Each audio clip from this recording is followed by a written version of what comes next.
ਹੁਣ ਤੁਹਾਨੂੰ ਸਿੱਧਾ ਲੈ ਚੱਲਦੇ ਹਾਂ ਦਿੱਲੀ ਦੇ ਰਾਮਲੀਲਾ मैदान जिथे भाजपा प्रधान अमित शाह रैली ਨੂੰ संबोधन कर रहे हैं। 10 साल के बाद यूपीए की सरकार ने जब एनडीए को शासन दिया, मोदी जी को शासन दिया, उसको 4.6% पर पहुंचा दिया और भारतीय जनता पार्टी की मोदी सरकार ने एक ही तिमाही में ये 4.6% को 5.7% पर पहुंचाने का काम किया है।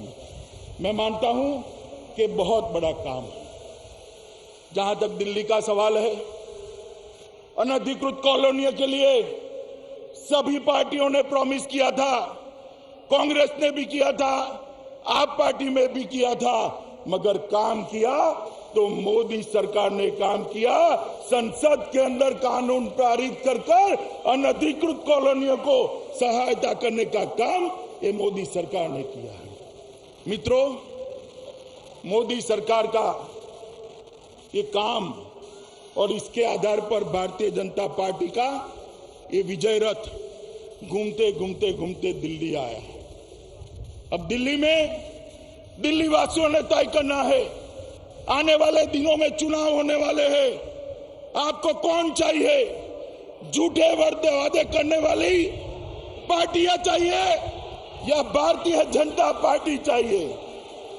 मोदी जी के नेतृत्व में भारतीय जनता पार्टी का विकास रथ दिल्ली में आया है। मित्रों, थोड़ी देर सुन लीजिए, मुझे मालूम है आप मोदी जी को सुनना चाहते हैं, मगर मैं आप पार्टी को कुछ पूछना चाहता हूं कि जब आपकी सरकार बनी तब इसी रामलीला मैदान पर, इसी मंच पर आपने शपथ ली थी और आम आदमी होने का दावा भरने वाले आप लोग मेट्रो रेल से यहां तक आए थे, याद है ना आपको? मैं पूछना चाहता हूं कि आज भी आप मेट्रो रेल में घूमते हैं क्या? नहीं, तो वो सिर्फ एक दिन के लिए नाटक था। जनता को आम आदमी देखने हैं तो हमारे इस मंच पर देख ले। हमारे हरियाणा के मुख्यमंत्री, हमारे झारखंड के मुख्यमंत्री बहुत सामान्य परिवार से आए हैं और बड़े बड़े राज्य के मुख्यमंत्री बनते हैं, मगर सादगी और सहजता मार्केटिंग का विषय नहीं होती। मित्रों, मैं अभी एक आरोप लगा रही है आप आम आदमी पार्टी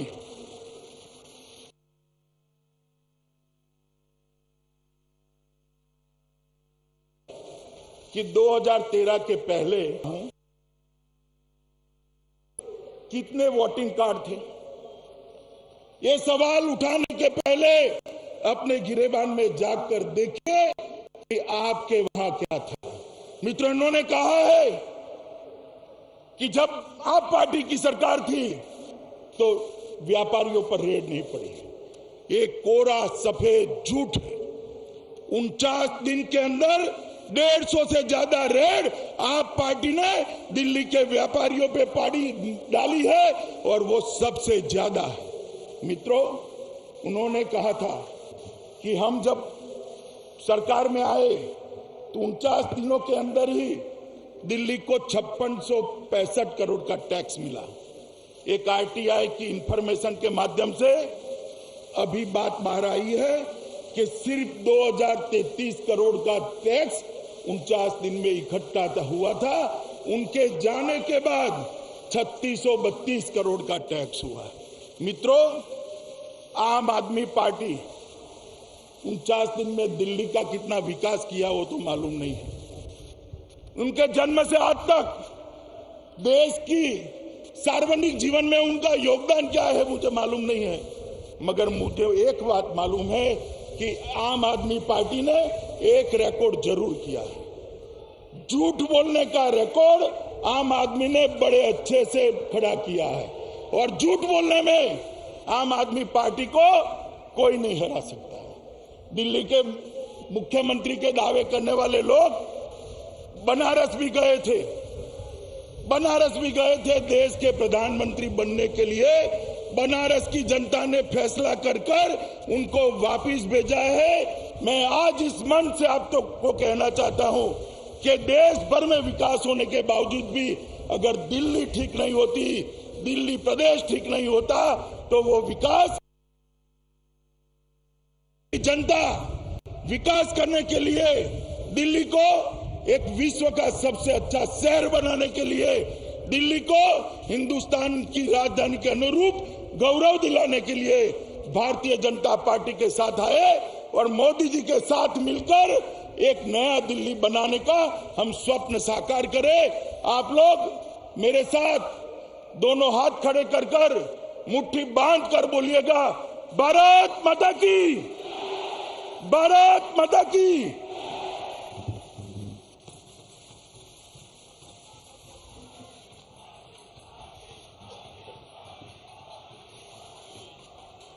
मित्रों, में आज हम सब गौरवान्वित महसूस कर रहे हैं कि हमने तीनों मुख्यमंत्रियों का आज दिल्ली में स्वागत किया है। हम निश्चित रूप से गौरवान्वित महसूस कर रहे हैं।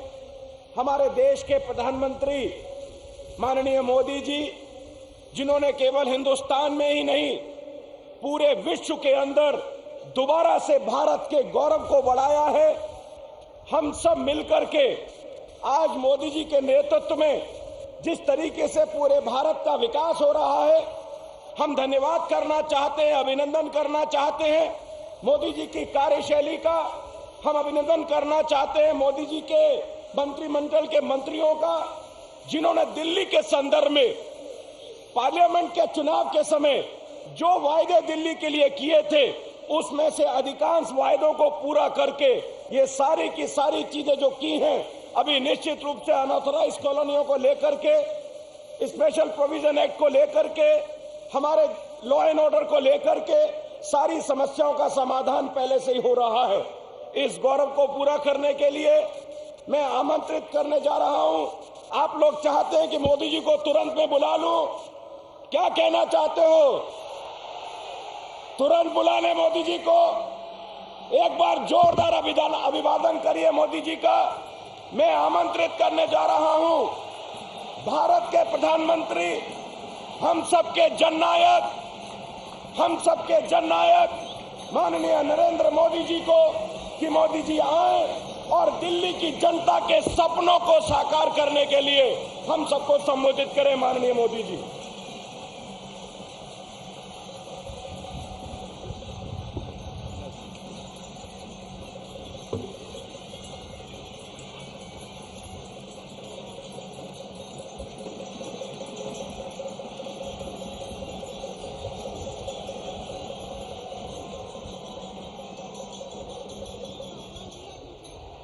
मंच पर विराजमान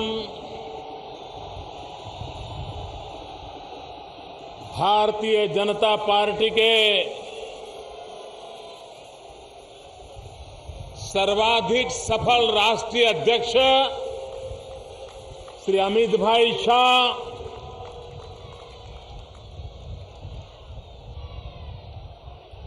दिल्ली प्रदेश भारतीय जनता पार्टी के अध्यक्ष श्रीमान सतीश उपाध्याय जी,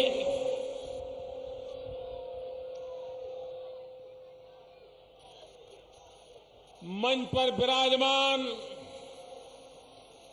सभी वरिष्ठ महानुभाव और अभी महाराष्ट्र के चुनाव में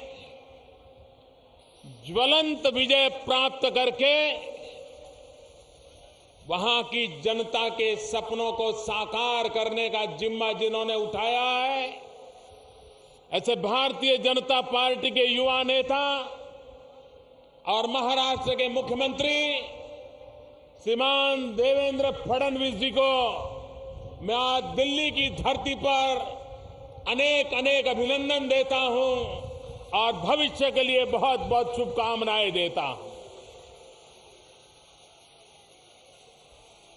झारखंड,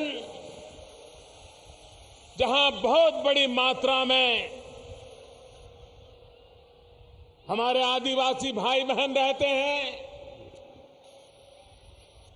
देश के पिछड़े इलाकों में गिना जाता है, लेकिन वहां के गरीबों का भरोसा भी भारतीय जनता पार्टी ने जीत लिया है।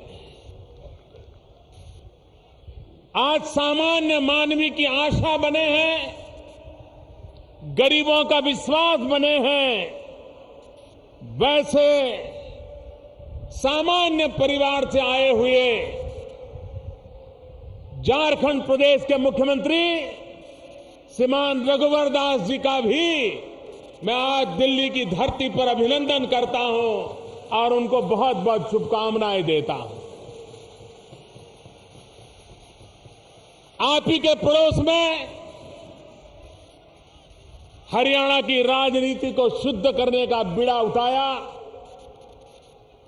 परिवारवाद से हरियाणा को मुक्त कराना बड़ा कठिन काम माना जाता था। जहां भारतीय जनता पार्टी को 10 संख्या तक पहुंचना भी कभी मुश्किल रहता था, उस हरियाणा की जनता ने पूरी ताकत के साथ परिवारवाद से मुक्ति दिला करके भारतीय जनता पार्टी को विजय दिलाया।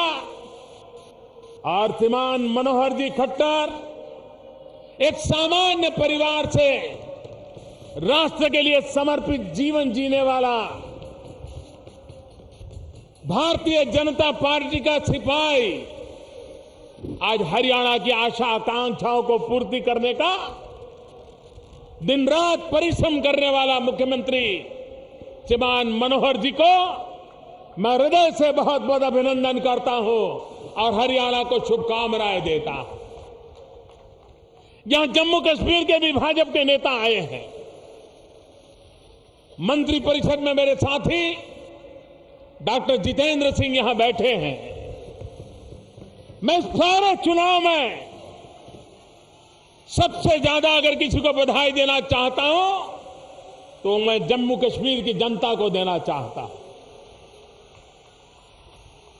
इतनी अलगाववादी प्रवृत्तियों के बावजूद भी, भारत विरोधी माहौल बनाने की लखलुट कोशिशों के बावजूद भी, सारी दुनिया में हिंदुस्तान को बदनाम करने का कोई मौका न छोड़ने वाले लोगों की भरसक मदद होने के बावजूद भी वहां की जनता ने लोकतंत्र में विश्वास जताया, भारी मतदान किया। कभी विघटनकारियों के कारण जहां 2% मतदान होना मुश्किल होता था, उस राज्य में 65, 70% मतदान होकर के पूरे विश्व को जम्मू कश्मीर की जनता की भारत की लोकतंत्र के प्रति जो आस्था को प्रकट किया है, इसलिए मैं जम्मू कश्मीर की जनता को लाख लाख बधाई देता हूं। और भारतीय जनता पार्टी ने ऐतिहासिक विजय प्राप्त किया जम्मू कश्मीर में, इसलिए भी मैं जम्मू कश्मीर की जनता का बहुत आभारी हूं। भाइयों बहनों, ये विजय यात्रा क्यों चल पड़ी है? एक के बाद एक भारतीय जनता पार्टी जनता के दिलों में इतना प्यार और विश्वास है,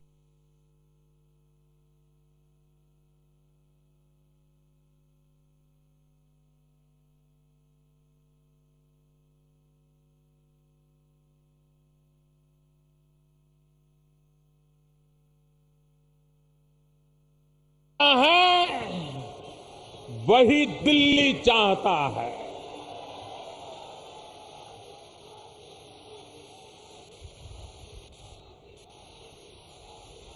मैं एक बार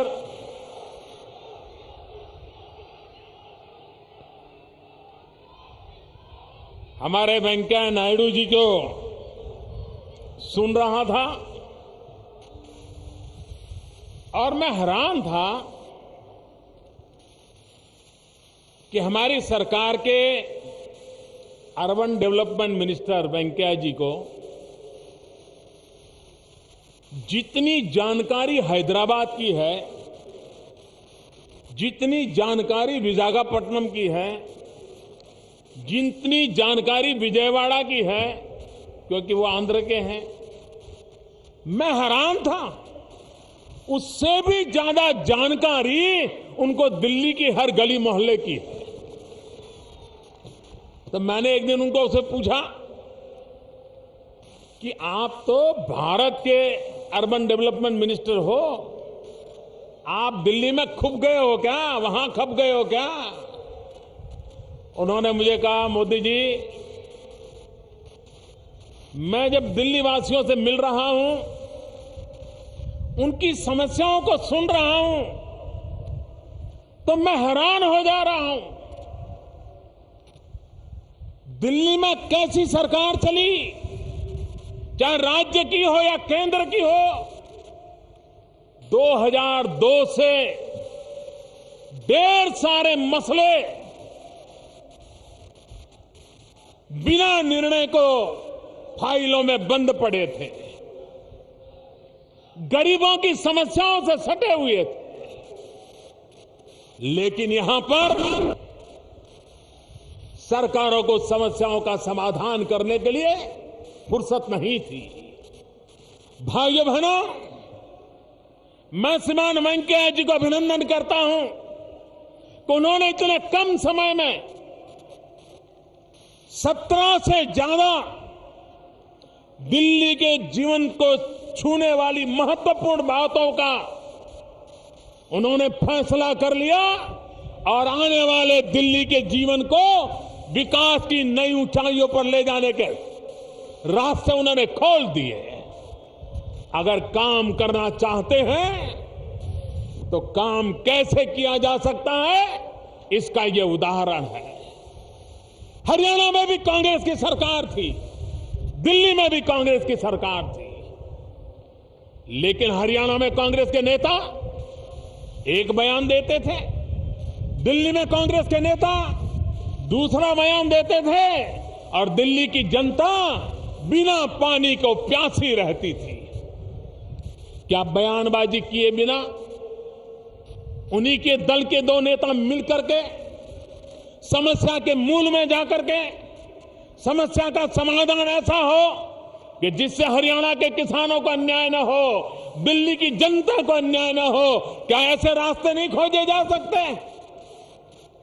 मैं वेंकैया जी को बधाई देता हूं कि उन्होंने हरियाणा के मुख्यमंत्री नई सरकार बनने के तुरंत बाद बुलाया, मीटिंग की और एक सहमति के द्वारा हरियाणा की जो चिंता की और दिल्ली के पीने के पानी की भी चिंता की और समस्या का समाधान करने की दिशा में कदम उठाए। भाइयों बहनों, आज देश का नौजवान अनेक आशा आकांक्षाओं को लेकर के अपने भविष्य के लिए इंतजार कर रहा है। बहुत राजनीति कर ली हम लोगों ने, सामान्य मानवी के पास क्या पहुंचा? नारे भी बहुत दे चुके थे, जितनी तेजी से गरीबी हटाने के नारे दिए गए, उससे ज्यादा गरीबी बढ़ती गई। क्यों? सिर्फ कुर्सी को बचाने के सिवाय या कुर्सी पाने के लिए गलत और झूठे हथकंडे करने के सिवाय देश की राजनीति में कुछ बचा नहीं था। तब जाकर के मेरे भाइयों बहनों, हम एक ऐसी नई राजनीति को लेकर के आए हैं जो जातिवाद से परे है, जो संप्रदायवाद से परे हैं, जो प्रांतवाद से परे हैं, जो सिर्फ और सिर्फ विकासवाद को लेकर के चल पड़ी है और गरीब के विकास के लिए असंकल्पबद्ध होकर के चली है। भाइयों बहनों, और अगर विकास करना है तो सिर्फ घोषणाओं से नहीं होता है। कड़ी मेहनत लगती है, हर चीज की बारीकी में जाकर के कठिनाइयों को दूर करना पड़ता है और तब जाकर के समस्याओं का समाधान होता है। भाइयों, आप देखिए, हमने एक योजना ली हाथ में, प्रधानमंत्री जन धन योजना। जब हिंदुस्तान में कांग्रेस पार्टी की सल्तनत थी, 40 साल पहले बैंकों का राष्ट्रीयकरण किया गया था। और जब बैंकों का राष्ट्रीयकरण किया गया तो ये कहा गया था कि बैंक अमीरों के कब्जे में है, सिर्फ अमीरों के लिए काम करती हैं, इन बैंकों का लाभ गरीबों को नहीं मिल रहा और इसलिए उसका सरकारीकरण करना जरूरी है, तब जाकर के गरीबों को लाभ मिलेगा। लेकिन भाइयों बहनों, मुझे आज दुख के साथ कहना पड़ता है कि बैंकों को सरकारी कब्जे में लेकर के उसको भ्रष्टाचार का अड्डा बना दिया गया, लेकिन बैंकों को गरीबों के लिए दरवाजे नहीं खोले गए। आपने कभी, मैं जरा दिल्ली वासियों से पूछना चाहता हूं, कांग्रेस के राज में आपने कभी किसी गरीब को बैंक में देखा था? जरा पूरी ताकत से जवाब दो। किसी गरीब को बैंक में देखा था?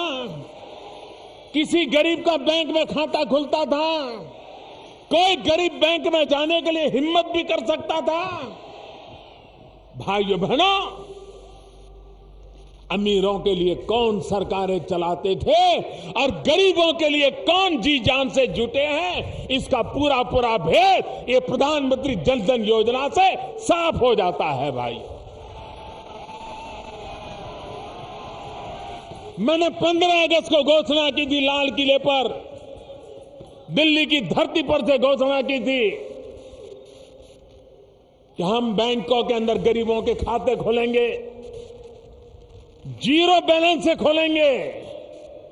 बड़ा हड़कंप मच गया था, बैंक वाले भी परेशान थे कि बिना पैसे खाते खोलने के क्या। भाइयों बहनों, हमने फैसला कर लिया, बैंकों ने हमारी बात को माना। बैंक के लोग घर घर गए, जो कभी ऑफिस में मुंडी ऊपर करके देखना नहीं चाहते थे, वो ऐसी देश सेवा में लग गए, घर घर गए। और भाइयों बहनों, जिस देश में 1 करोड़ खाते खुलने में 1 साल लगता था, इसी सरकार के रहते हुए 1 सप्ताह में 1 करोड़ खाते खोलने का विक्रम कर दिया। जो काम 1 साल लगता था वो 1 सप्ताह में करने लग गए। और भाइयों बहनों, 15 अगस्त के बाद काम शुरू किया और मुझे 26 जनवरी तक 7 करोड़ परिवारों तक पहुंचने का मेरा लक्ष्य था। लेकिन आज मैं गर्व के साथ कहता हूं कि जनवरी की 10 तारीख आते आते करीब करीब 11 करोड़ लोगों के खाते खुल गए।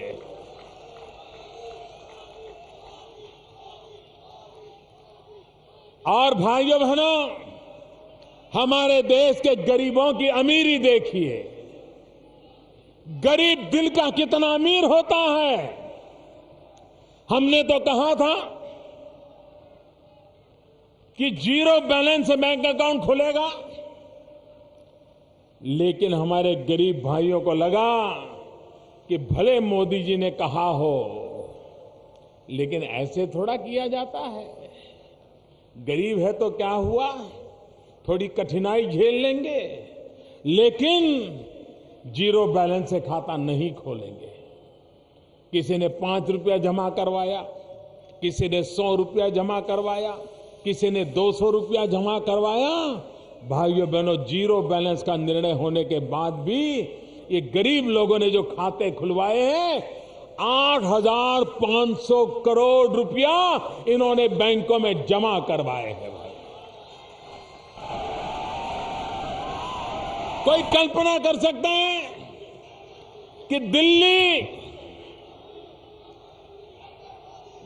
जो देश की राजधानी है, सारे राजनीतिक दलों के दफ्तर यहां है। दिल्ली में कांग्रेस की सरकार इतना सालों बैठी, भारत सरकार कांग्रेस के कब्जे में रही। दिल्ली जैसे प्रदेश में लाखों की तादाद में गरीबों के बैंक अकाउंट नहीं थे मेरे भाइयों, बैंक अकाउंट नहीं थे। मैंने अभी पूछा कि दिल्ली में कितने बैंक अकाउंट खुले, मैं जानकर के हैरान हूं भाइयों बहनों, करीब करीब 19,50,000 गरीबों के बैंक के खाते खोलने का काम दिल्ली अकेले में हुआ। इसका मतलब यह हुआ कि दिल्ली में इनके नाक के नीचे जो गरीबों के नाम पर वोट मांगते थे, उन्होंने भी गरीबों की परवाह नहीं की थी। करीब करीब 20 लाख परिवार बैंकिंग सेवा से वंचित रखे गए थे। वो काम हमने पूरा कर दिया। और भाइयों बहनों, सिर्फ खाते खोले हैं ऐसा नहीं है। जो गरीब के जीवन में सबसे बड़ा महत्वपूर्ण काम हुआ है, वो ये हुआ है, बैंक में खाता खोलने वाले गरीब को 1 लाख रुपया का अकस्मात का बीमा दे दिया गया है।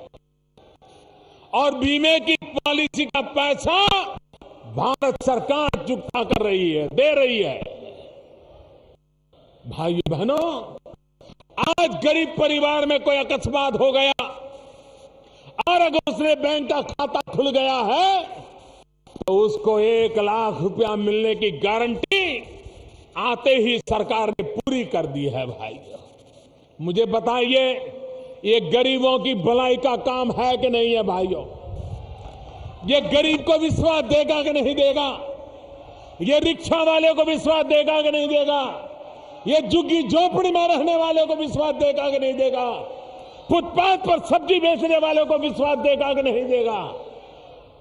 भाइयों बहनों, मैंने पहले ही कहा था, जब मुझे मेरी पार्टी ने नेता के रूप में चुना और संसद भवन में मेरा भाषण हुआ था, मैंने पहले ही दिन कहा था कि यह सरकार गरीबों को समर्पित है और हमारे सारे कदम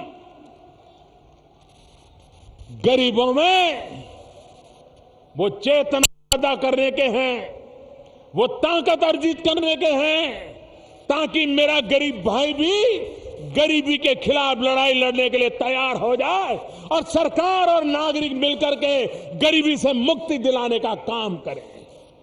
भाइयों बहनों, लोग नारे तो बहुत देते हैं और आज से 30-40 साल पहले दुनिया में राजनीति चला करती थी। आज से 30-40 साल पहले दुनिया में एक राजनीति का दौर चलता था। वो दौर हिंदुस्तान में भी चलता था और वो दौर ऐसा था कि 2-4 अमीरों को गाली देते रहो और कुछ नहीं करना।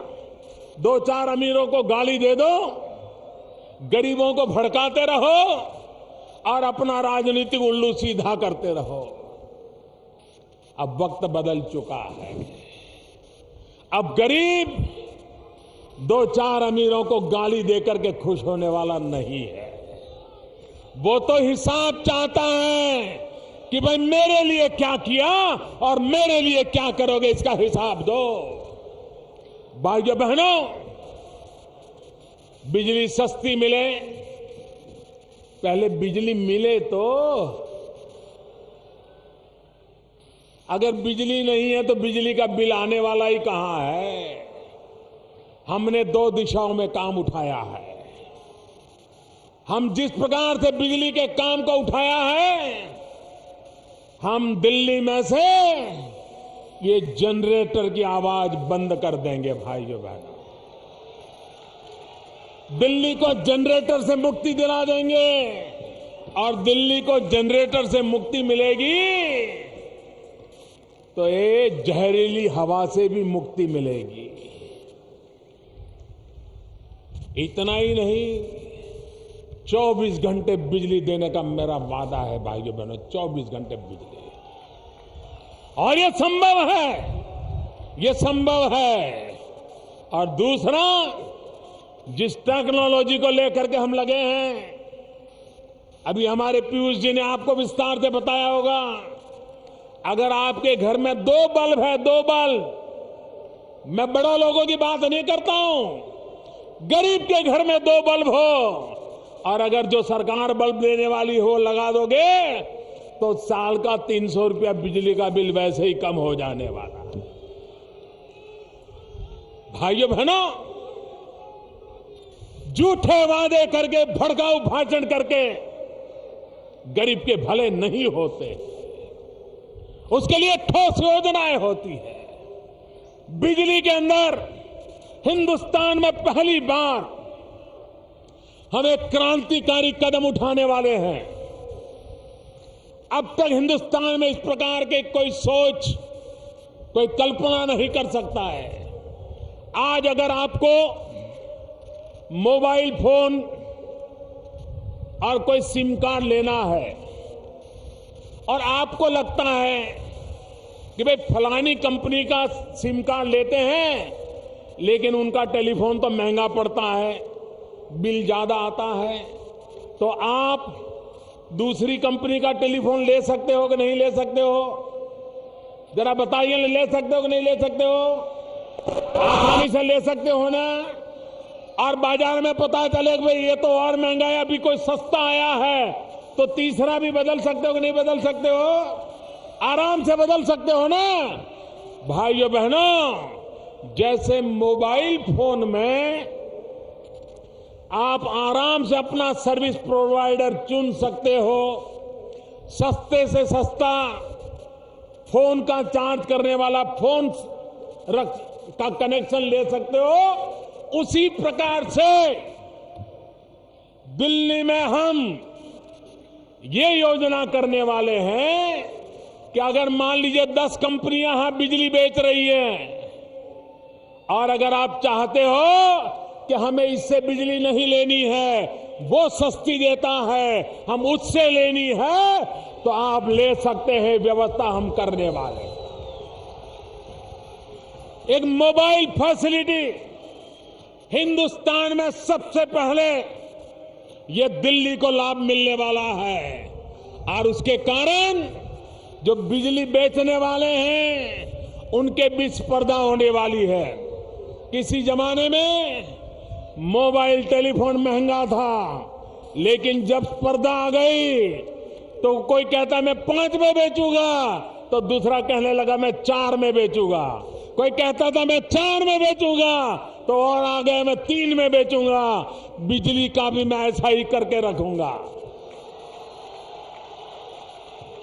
भाइयों बहनों, हर समस्या के समाधान होते हैं, सिर्फ इरादे नेक होने चाहिए, और इरादे नेक होते हैं तो भाइयों बहनों समस्या के समाधान भी होते हैं। और इसलिए भाइयों बहनों, मैं आज दिल्ली वासियों से अनुरोध करने आया हूं, सबसे पहले दिल्ली को समस्याओं का समाधान चाहिए।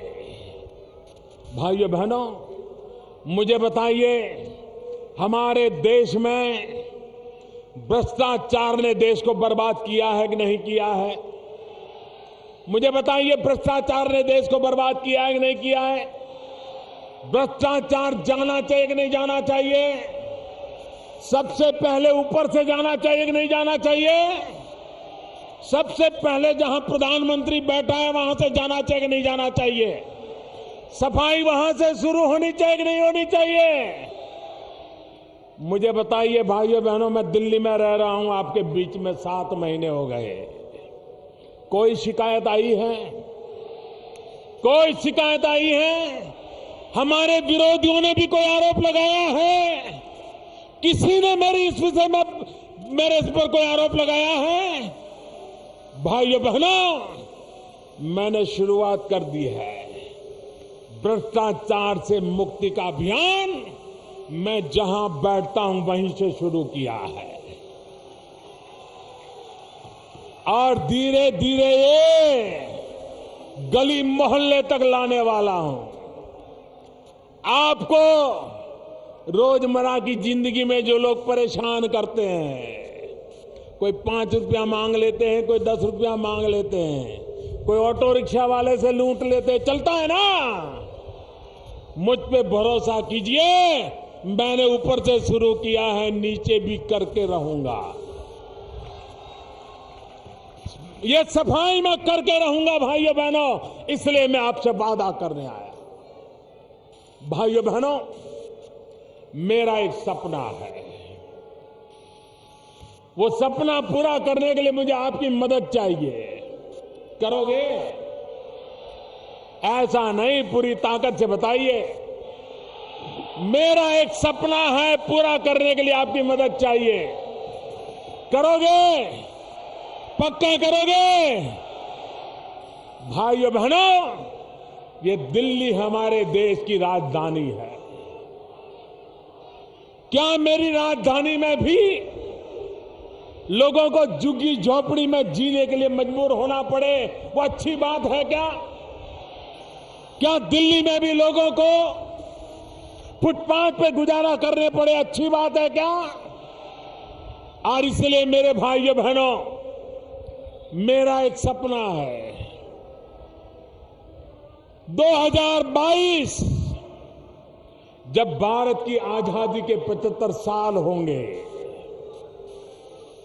तब हमारे यहां दिल्ली में हर झुग्गी झोपड़ी वाले को अपना पक्का घर हो, ये सपना मैं पूरा करना चाहता हूं। हर गरीब को अपना घर हो, ये बहुत बड़ा काम मैंने लिया है सर पे। मैं जानता हूं भाइयों बहनों, ये काम छोटा नहीं है, लेकिन अगर छोटे काम करने होते तो देश की जनता मुझे नहीं लाती, और बहुत लोग थे ऐसे काम करने वाले। बड़ा काम है, ये बड़ा काम करने के लिए मुझे आपका आशीर्वाद चाहिए। आप चाहते हैं दिल्ली में हर गरीब को घर हो, आप चाहते हैं जहां झुग्गी झोपड़ी हो वहां पक्का मकान हो, तो फिर आप मुझे मदद कीजिए, मेरा साथ दीजिए, इस चुनाव में हमारा सहयोग दीजिए। ये सपना, आपका सपना मेरा सपना बनेगा, और 2022 तक उस सपना को हम पूरा कर देंगे भाई।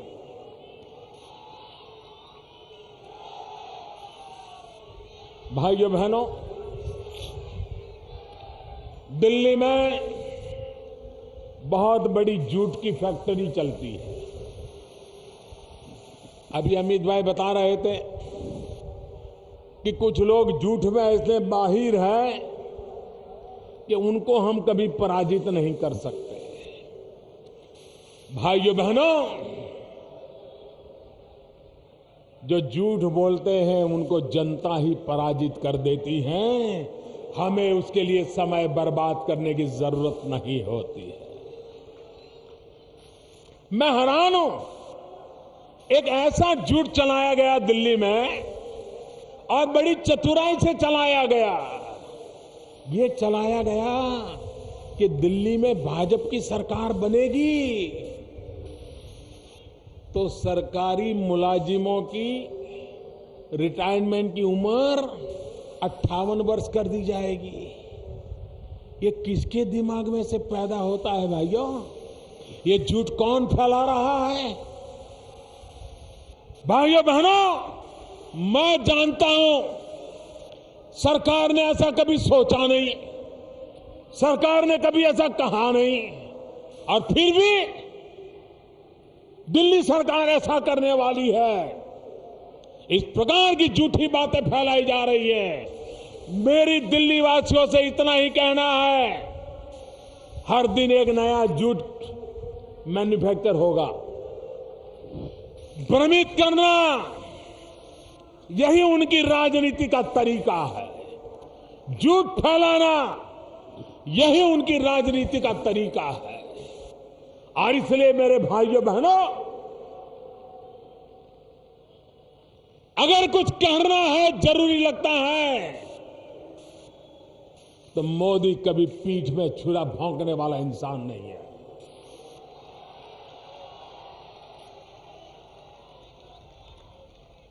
और ये सारा झूठ है, सरासर झूठ है। और आगे भी ऐसे झूठ फैलाए जाए, भरोसा मत करना मेरे भाइयों बहनों, कभी भरोसा मत करना। और इसलिए मैं आज दिल्ली वासियों से आग्रह करने आया हूं कि आप दिल्ली में स्थिर सरकार चुनिए, पूर्ण बहुमत वाली सरकार चुनिए। आप मुझे बताइए, दिल्ली का 1 साल बर्बाद हुआ कि नहीं हुआ? 1 साल तबाह हो गया कि नहीं हो गया? ये दिल्ली को जिन्होंने 1 साल बर्बाद किया, उनको सजा करोगे कि नहीं करोगे? जिन्होंने आपके भविष्य को 1 साल पीछे छोड़ दिया, उनको सजा करोगे कि नहीं करोगे? यही लोग हैं जिन्होंने दिल्ली को अस्थिर कर दिया है। जिन्होंने दिल्ली को अस्थिर किया, उनको कभी वो पलटने मत देना भाइयों बहनों। खबरां दी दुनिया विच आओ, साडे नाल कदे भी किते भी जुड़ो। आपां मिलांगे फेसबुक ते, असीं दिखांगे यूट्यूब ते, सानू फॉलो करो ट्विटर ते। खबरां नाल जुड़े रहो दिन रात।